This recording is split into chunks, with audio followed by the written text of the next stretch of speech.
gold is a market that displays remarkable foresight, often anticipating external events well in advance. Its use as a form of currency dates back 2,500 years to a region in Turkey where the government first minted gold and silver coins in 550 BC. Since then, it has been widely accepted as a valuable form of currency across the globe, not limited to Europe or North America, but also in Africa, South America, and other regions. Comparatively, other financial markets like the S&P, which has only been around since 1957, and even the Federal Reserve, which has been operational for just over a century, are relatively new players. Over the past few years, particularly since December 2015, the behavior of gold in the market has been noteworthy. Following the bear market, gold closed at a low monthly rate of $1,060, but by the summer of 2020, gold had doubled while commodities were still lagging behind. It wasn't until October 2020 that they began to show an upward trend. Despite this, many are still expecting gold to lead the charge since it is known for anticipating events and taking the lead. Looking forward, I have a strong conviction about the potential winners for the next year or two.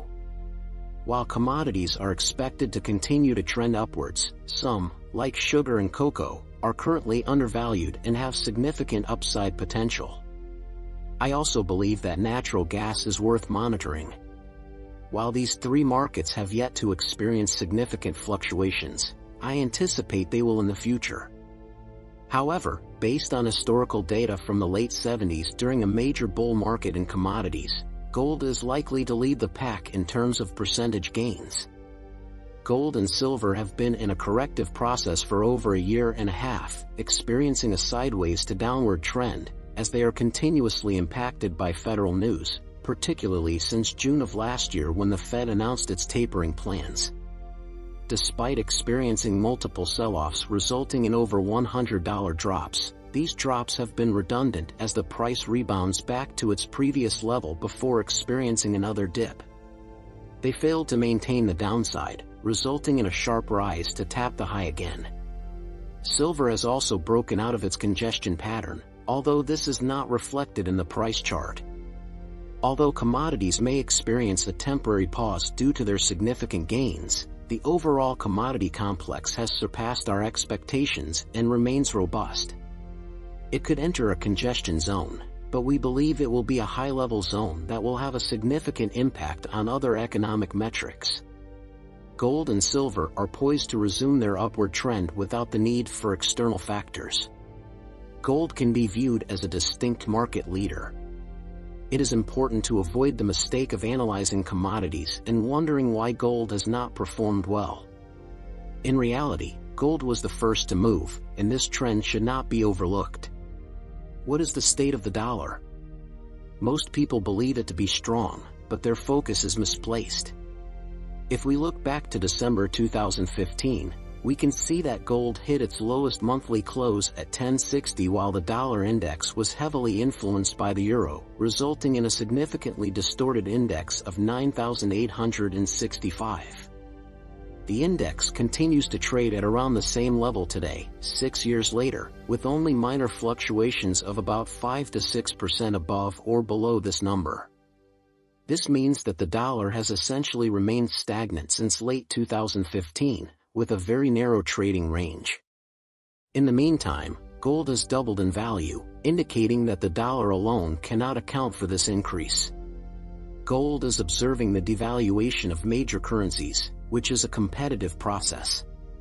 At times, the dollar may depreciate more than the euro or yen, and so on, creating a competition of depreciating currencies. This is what gold is monitoring, and presently, no matter what central banks do to protect declining asset categories, we believe that the resulting flow will not behave as they intend. Similar to the late 1970s, the central banks may print as much as they want, but it will not aid the stock market, which was dismal through 1982. During that period, despite the aggressive monetary policies, funds flowed into gold and other commodities. Currently, it appears that both T-bonds and gold have been moving in the same direction for the past couple of years, with both increasing and decreasing in price together. In the past, asset managers would turn to T-bonds or gold when fleeing the stock market, but now T-bonds are behaving more like the stock market and no longer offer a viable alternative. This leaves gold and silver as the main asset alternatives, with a focus on the relatively stable gold sector and particularly on gold and silver miners. Looking at the three major bull markets of the past 45 to 50 years, it can be observed that they all experienced a bear market low before the subsequent bull market peak, resulting in a 7 to 8-fold increase in price. To put it simply, the previous bear market low was at 1050. The current market is replicating the previous three bull markets on a logarithmic scale.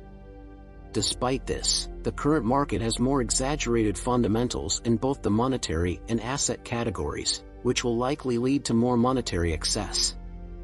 Therefore, the price of gold going up to 7,000 or 8,000 is just a normal replication of the previous three bull markets, and it's possible that it could go even higher.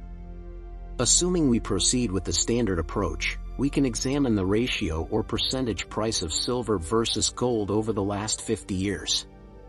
In that span of 4 decades, there have been 4 occasions when silver has surpassed 3% of the value of gold.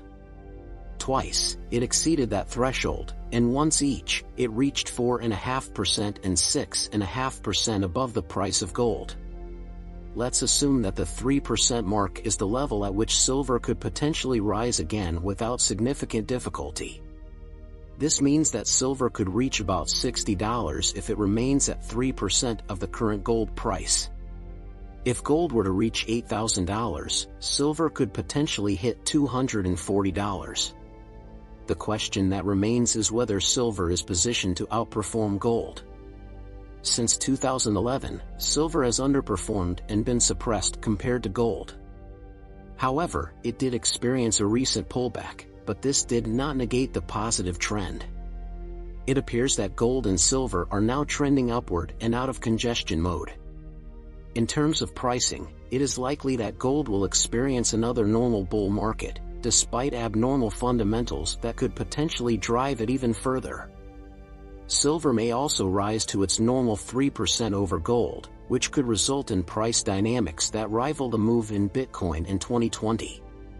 It is expected that the next leg up in gold and silver will be more dynamic and speedy than previous trends, with days where silver ranges up to $5 and gold ranges up to $100 potentially becoming routine. Overall, history has set gold up to be the absolute winner both fundamentally and technically.